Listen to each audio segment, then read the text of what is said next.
Sweet surrender as I love, serve, and remember. So Cynthia Riggs, I just learned about Cynthia Riggs recently. She was born a year before my mom in 1931. She's still alive today. She's had an extraordinary life. Hey, this is cool. Sorry. I just noticed her. She had a really wonderful life. She got a degree in geology. She was a geologist. She wrote articles for the National Geographic, went down to the Antarctica. She qualified for the U.S. fencing team, the Olympic U.S. fencing team. She got a Coast Guard license. She sailed across the Atlantic twice. She was married and had 5 kids. And at 65, she returned to school and got her MFA in writing, and has wrote a whole series of mystery novels she's from Martha's Vineyard, that take place on Martha's Vineyard, and the protagonist is a 92-year-old detective, amateur detective, who feels like she's 20. This is a woman who's lived a very alive life. Back in 1950, she was 18 years old, and she was her first job, and she's learned it's a job where someone got her at Scripps Institute separating plank. It was all men, boys, young men who were with her around her age, and they never had a woman, so they just started giving her practical jokes and giving her a lot of hard time, and she didn't know as a young woman how to handle it. So she said this wise older gentleman came in, and he sort of took her under his wing under protection, and they slowly all left her alone. The wise older man was a whopping 28 years old, 10 years older than her, and they became really good friends. And so they were next to each other, and they had these paper towels, so they would write back and forth to each other all day in code, so nobody could read what they were saying. And she said it was lovely. It was 4 months of this job, and then she went off back to Martha's Vineyard and continued her life, as I've just given a little bit of her very full and rich life. She's in Martha's Vineyard. She's 81 years old, and she has this thought, I wonder whatever happened to that guy. I wonder what he's doing. 2 weeks later, she gets a package from him. She had not heard from him since 1950. She said, oh my gosh, we must have been thinking about each other at the exact same time. She opened the package, and in it are all the paper towels of all their messages that he had saved for 62 years.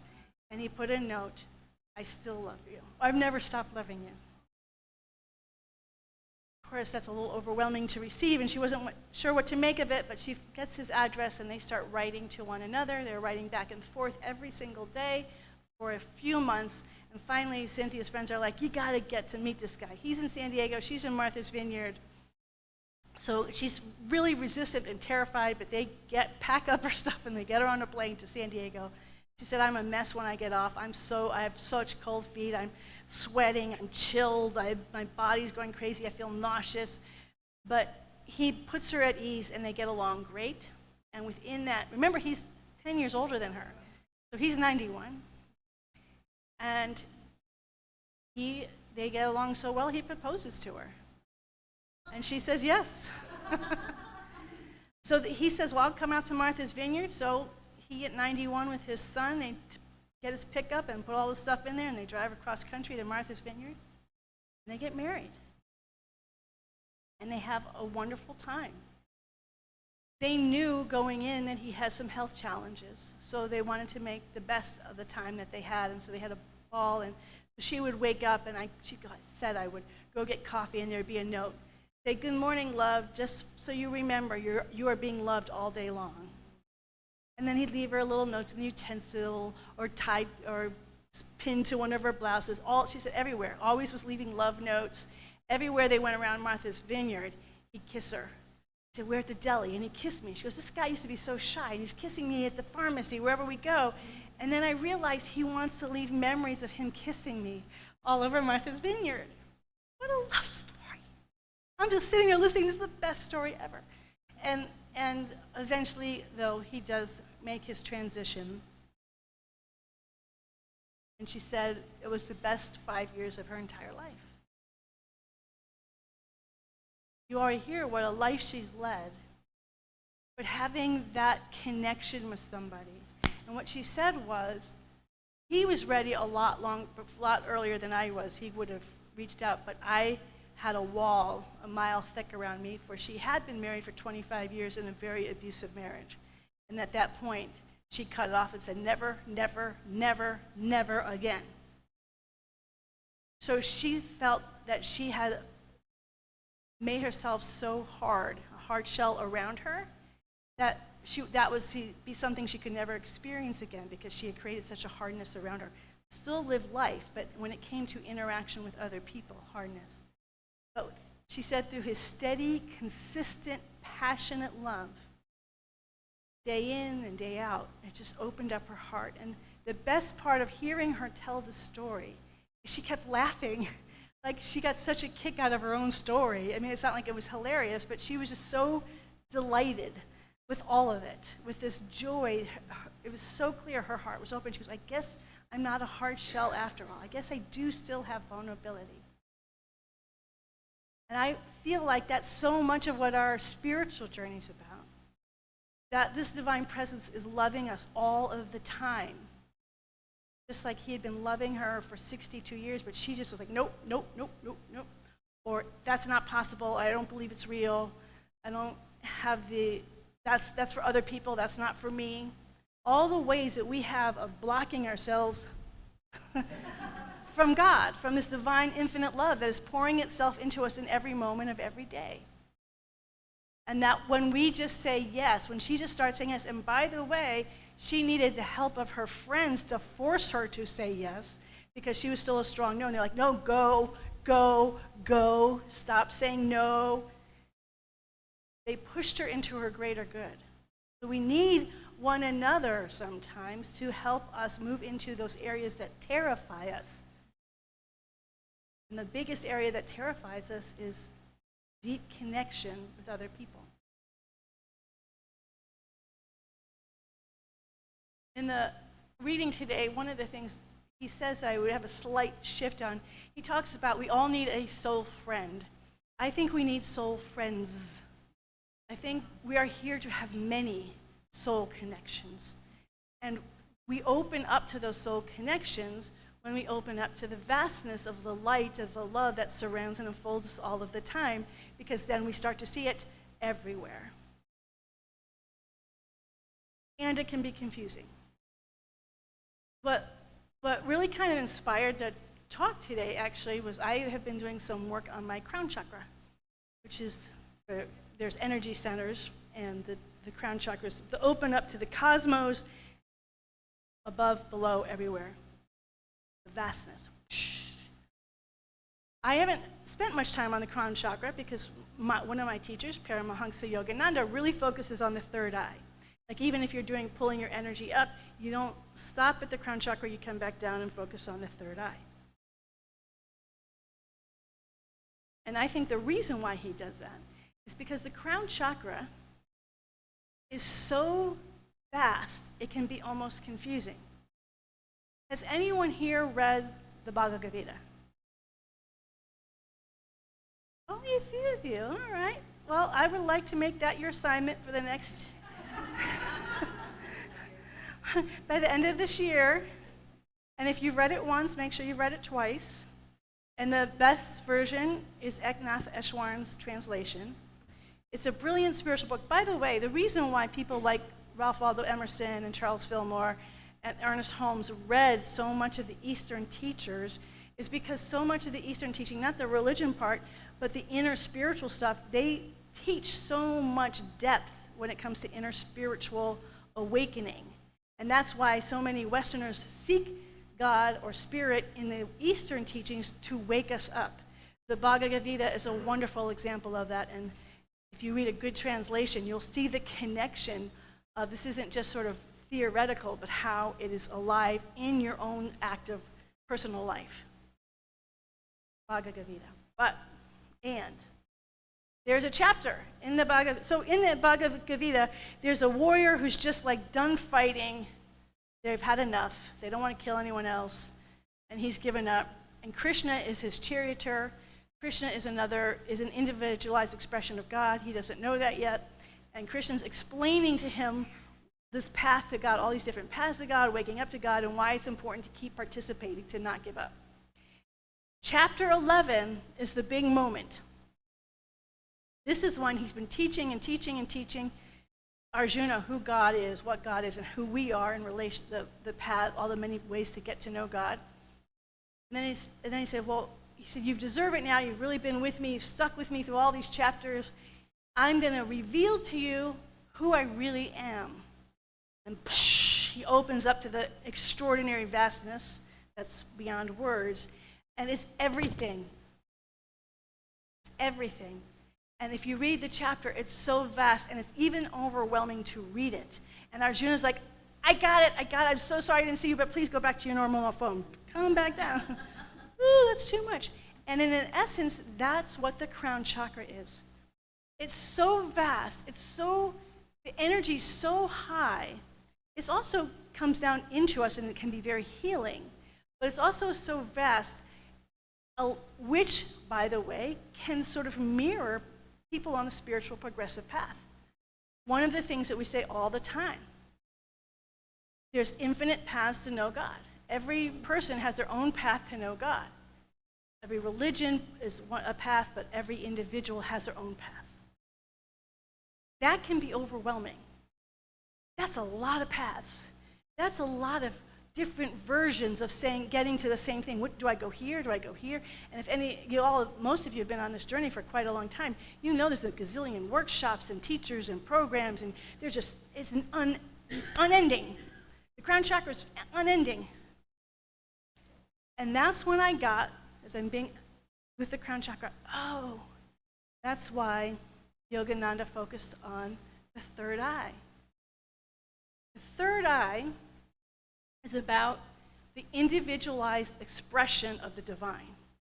So he called it, because he was teaching to Christian audiences, and he came over in the 1920s, so he's trying to meet them. So he called it Christ consciousness. But you could be Atman consciousness, you could call it Buddha consciousness. It's the individualized expression of the divine. This is everything. And that ultimately isn't going to do us much good, because it's too much. We have to know who we are in that individualized expression of God. And this gets me to this word that I read. Actually, it was reading this word that got me on this trip. Well, first is the crown chakra, is the word coherence. We are all individualized expressions of God, which means that we each have to find our own coherence, our own identity as what I would call our soul. Spirit is everything, but we have to know our soul. And our soul is our individualized expression of spirit. Now, the interesting thing about soul is it's deeper than our personality. So it's not our Myers-Briggs, it's not our astrological sign, it's not our Enneagram number. Those can all be included in it, but that's not the depth of our soul. Our soul actually is beyond label. And that's why we have a hard time talking about it or understanding it.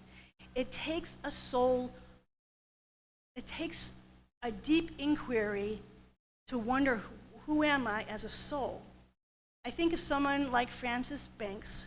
How many of you have read Testimony of Light? Oh, more people have read that? Good. But if you haven't read it, that's your second reading assignment.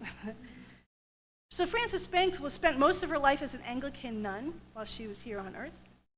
And eventually the Anglican nun gig stopped being deep enough spiritually, so she left that and started doing work at the psychic subtle realm. When she passed on to the other side, she had so connected with her friend at the soul level, she was explaining what it was like on the other side of the veil. And what was interesting, it's such a beautiful book. It starts off a little slow, so you have to be patient, but it's really good. Is it takes her a while to, first of all, she describes soul groups that were all part of these soul groups. And what's interesting is someone who's given her entire life to her spiritual path, she still didn't know what her soul group was. She was like sort of drawn to different ones. And I thought, well, that's kind of interesting, because Our soul group isn't, again, it's not something you can quantify. It's not like, I think, a musician's soul group, a teacher's soul group. It's not sorted out by career either. So it's not your personality, it's not your career. Well, what is it? And I think that's where this incredible power of relationship comes in. When we meet somebody, we can sometimes feel a soul coherence that transcends personality, that transcends a personal coherence. And it tells us and teaches us something about our own soul to help us find aspects of our soul that we may not have even known were there. So my first example in my own life that really woke me up to this idea is I was practicing seeing the Christ in people. Not just the God, but the Christ, the individualized expression of the divine in every person that I met, to really see who they were as an individualized expression. And as I was doing this, there was one person who I met who was so strong, the coherence between us. It was very intense. His life journey and my life journey were very different externally, but internally. So over a very short, brief period of time, like a month, we spent a lot of time connecting. And then he went on, and we couldn't get it because we both felt deeply the soul coherence, but we were definitely in outer life very different. And then he went off and he joined a monastery. At that point in my life, I had no idea what a monastery was. I grew up in an agnostic atheist home. I knew there were monasteries back in the Middle Ages. I did not know they still were in existence today. And I didn't really understand how they worked and why anyone would want to join one, because you can't talk, he couldn't talk, he had no more connection with the outer world. I'm like, well, who would want to do that? It was so beyond me. And so I was over the years, I started learning about they have Zen monasteries. An ashram in Hinduism would be sort of like a monastic life. Depends on the ashram. So I started learning, there's all these different forms of where people remove themselves from the world and get to know God. And then I started saying, the soul resonance, because as I'm reading, I'm like, this is me. And I'm like, this is my soul resonance with him. And what it taught me was about me. It was a part of myself I did not see and could not see because it had never been mirrored externally. Until I met him, I had never known anyone like this. And I didn't even know this existed, so I didn't know that part of my own soul. So moving beyond just the personality and connecting with somebody's soul, and if you start to feel we're coherent with everyone's soul on some level, because we're all light. So if you're immediately practicing seeing the Christ in everybody, or the Buddha, or the individualized expression of God, however you want to say it, the more you do that, you start recognizing the divine connection between all of us, and you're also going to recognize there's some more coherence with some people than others. And it can often teach you about your own soul that you didn't even know was there. And it can come through people you don't expect. If I met him now, he's now a nuclear engineer and the father of 11 children. If I met him now, I would never know about this monastic part of his personality. And it still exists, but all this other stuff has been layered on it. He's got all these kids he's got to raise. And being a nuclear engineer, he's got a lot of demands on his time. I would completely miss that part of the soul unless I'm really looking and connecting. And it's still very much there. But the only way I would know is if I'm practicing seeing the divine in him. If I wasn't practicing and I only knew him from the level of what his personality was like, what his job was, what his family life was like, I would never, ever see it. So the best way to be the light is to know yourself, your individualized expression, and then to also practice seeing that individualized expression in everyone that you meet, because it's there, it's in everybody, and you can't do it by career. You can't do it by personality type. You can't do it with, they have a different philosophy than I have, so there's no soul resonance. Yesterday was Jack's and my 22nd anniversary. Yay! And we spent a lot of time last night talking about our gratitude. Because so we had that. From the beginning, we both knew. And we knew that we knew. But our human lives were so different. He's extroverted, he loves to perform, music guy. I'm not. I'm a more quiet, more monastic, keep to myself. And so it was like, we know, and yet there's all these things for us to work out. And so as we were just sharing all our gratitude, the things we were sharing is how much we have grown because of each other throughout these last 22 years. He has helped me so much in becoming me, and I know he will continue to do that, and I think vice versa. I was listening to a rabbi, and I probably should re-listen to it, but he was saying along the lines in the Torah that the way they look at Adam and Eve, I don't have the quotes, but that the purpose of it was not to keep, he was talking about loneliness. And he said, God didn't create Eve to keep Adam from being lonely. That was not the purpose. What Adam or God did was to create a counterpart to Adam. So he said a marriage can push each other into being their greater yet to be. He said, if you just wanted a friend, you can just sit next to each other and I'm comfortable now. You're there, I'm not alone. He said, that's not why we're here. We are here to draw in those people who we have this deep soul connection with, who are going to, by their very being, are going to push us to become who we are. So it's not always about, he said, and then, and his basic idea is, and the more someone helps you become you, and you're committed to one another, and you're committed, and you help them to be them, and they help you to be you, the more at home you feel in your own self, and the deeper your intimacy can grow. So, and I don't think it's just about marriage. I think it's about every relationship that we're in. Even if we feel soul coherence, but there's external differences, and maybe obvious ones, but if we continue to connect at that soul coherence, these relationships are going to help us become more of who we are. And I think that happens a lot in spiritual community. We come here, or any spiritual, there's so many spiritual communities, online, in person, wherever, book groups, whatever, where you feel a soul resonance. Basically, you have the same understanding of the world, you're spiritual but not religious, you have these different things. But even in a community, there's going to be some places where you feel such a deep soul resonance, but maybe not to that person's personality, or maybe not to the way they live their life. But there's something that's pulling you. What I would invite you to do is cherish that. Cherish those people who you don't necessarily feel comfortable with, but you know there's some sort of soul connection. And don't force it. If you don't have a soul connection, it's also completely fine to be in a spiritual community and love everybody and not feel a soul coherence.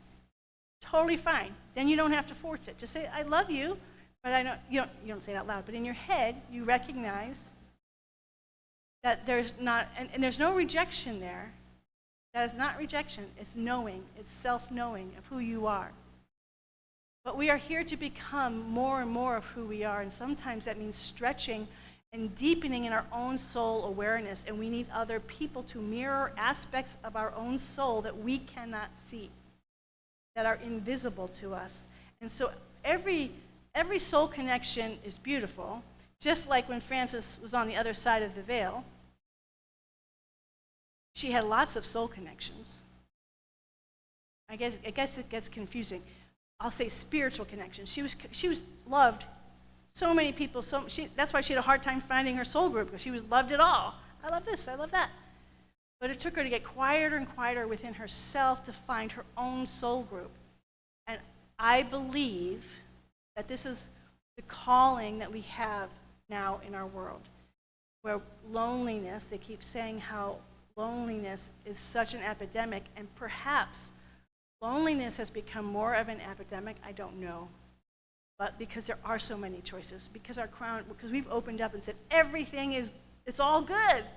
Everything is all good. Every path is right. There's no better path, and that's true, there is no better path, but there is a better path for you. There is a path that is specifically for your individual Christ Buddha expression. That is specifically for you. And it might have multiple dimensions, so you're going to find your soulmates, which doesn't mean you necessarily have to be friends for the rest of your life.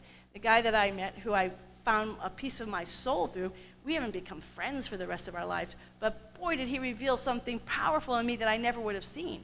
So we're looking for soul connections, which again does not mean you have to marry them, doesn't mean you have to be the best friends with them for the rest of your life, but you're finding parts of your soul. And we only do that when we practice seeing the divine light in every single person that we meet. You will have healings that you don't even imagine to have. So the word for the day is coherence. Where we want, I believe loneliness and belonging start to shift the more coherent we are in our inner soul. The more coherent we are with our feelings, with our thoughts, with our beliefs, with our behavior, with our words, the more coherent we are in alignment and find those true soul connection within ourselves and in each other, the less the loneliness dominates us, the less we feel like we don't belong. Because when you know who you are, as an individualized expression of God, not just one with everything, but as you know yourself, as you know yourself more and more and you accept who you are, that was the number one thing for me with Jack. He's always accepted me, which taught me to accept myself. You accept who you are as a divine individual, that you are not the same as all beings. Hi, Ruby. You are a beautiful angel. Sorry, the cat came in. You do have an individualized expression where you belong. And first and foremost, you belong with yourself. You have to be true to yourself. And sometimes we don't even know who that self is. That's it. Coherence. Coherence with yourself, coherence with the world around you, but especially with those people who have soul connections. So you can deepen in your soul connections with them, which deepens your soul connections with yourself. And then the loneliness and the lack of belonging start to dissolve. We stay in the world of everything's possible, of everything, every path is the right path. It's all good.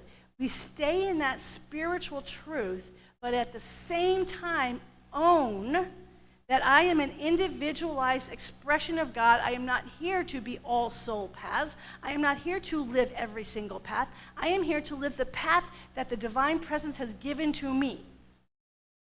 So that's the very last point I want to make. Because I always thought about that with Paramahansa Yogananda. For those of you who have read autobiography, I won't ask how many people have read Autobiography of a Yogi, but in that book, he's going to all these different teachers. And these are teachers who are amazing, who are manifesting all these incredible things. But he's like, that's not my teacher. That's not my teacher. Externally, you're like, these guys are amazing. They have a lot of truth. Why? It's something he's going from within. And then when he meets his teacher, Sri Yukteswarji, he knows it immediately. That's him. That's my soul teacher. That doesn't mean, this is why this isn't about rejection. It doesn't mean that those guys weren't good enough for him. They weren't his teacher. His teacher came from the divine. Our path, our soul path, is not something that we are creating. We are not making up. We are not choosing it. It is already who we are. We were born with this essence. That essence is who we are all of the time. He knew it the moment he met it. That's my teacher. Everyone else is God. Yogananda loved all paths. He visited saints and gurus and master teachers, and he loved them all, and he learned from them all, but he had one that he knew was his teacher. Jesus says in the Gospels, no one comes to me unless God brings them to me. Now that can seem really exclusive. I want to be in the clique. But I don't think I don't think he was saying it to exclude people who weren't. I think he had, which is resonant and coherent with his teaching, an incredible humility. And he said, not all people that are on this planet for all time are my path. There's certain people who are called to follow me, and Yogananda used to talk about this with him. He had students who were like kind of students who he would meet, and then there were the inner circle of people who really give themselves to the teaching of Yogananda. Jesus has the people who are really into it, and then there's different layers. But he knew, people have all these there's a million different spiritual teachers. He knew all that. He wasn't excluding them. He was just owning that these are that when we connect with the divine, with the one power, one the presence, we will find who our people are. Not because we created it, because we were born into that soul group, and everyone here has a soul group. Everyone here has a soul group. Everyone here has a soul group. And so with loneliness and lack of belonging overflowing in so many people's lives, I believe that all of us should get really serious about who our soul group is. Francis got really serious about it on the other side of the veil. We don't have to wait till we're on the other side of the veil. We can do it now. Who am I in that soul group? Start praying about it, calling it forth. Who is my soul group? And the more I ask about it, I find more about my own soul, and things start to shift, and I start to feel more coherent. I'm not fighting. I'm not arguing. I'm not rebelling. A lot of times I've come across in my journey rebellious. And what I know now, it's not that I wanted to be rebellious. I was just trying to find my soul resonance. I was trying to find my own soul coherence. And so the way I was like, well, it's not that. And it's not that. I like it. It's great. Good for them. But that's not my soul coherence. If that's where you are, what a blessing. Because now you know, I don't have to fight other people. I have to find my own soul coherence. And the more and more we find it, that's what heaven on earth looks like. The more we find our own soul coherence, our own individualized expression of God, and it takes courage, it takes bravery, it means to stand up for your soul, even when you can't verbalize it, even when it's not something you can articulate with a box or a label or this is what it is, but you know that you know, to stand for that, to continue to grow in that. The more and more every one of us does that individually, and of course we need this collectively as a culture, coherence would be really nice. The more we stand for that, the more we're creating heaven on earth. Be the light, be the light, be the light. But be your light. Be the divine, individualized expression of light as you. And when you do that, you bless me. We all become heaven on earth. Let's pray.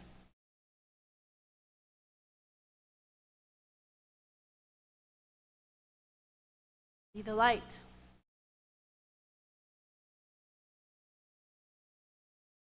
What a gift it is to remember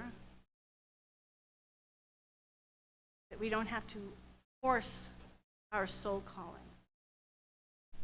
That we were birthed into this world as this beautiful soul essence. We have always been this soul essence. Nothing can ever hurt, harm, or endanger it. No choices that we ever made can limit who we are as souls, can add on to who we are as souls. That the fullness of our soul expression, our individualized expression of God, has been there from the moment we were birthed into this plane of existence. And what a glorious joy it is for all of us to be on this journey of self-discovery, of claiming our beautiful spiritual identity, not just our human personality identity, but our beautiful, soulful, spiritual identity.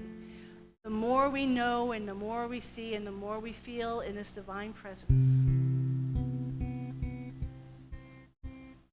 the more aligned we feel, the more harmonious we are feeling even now. We feel that alignment. Feel that harmony. We feel that coherence. Feel it now.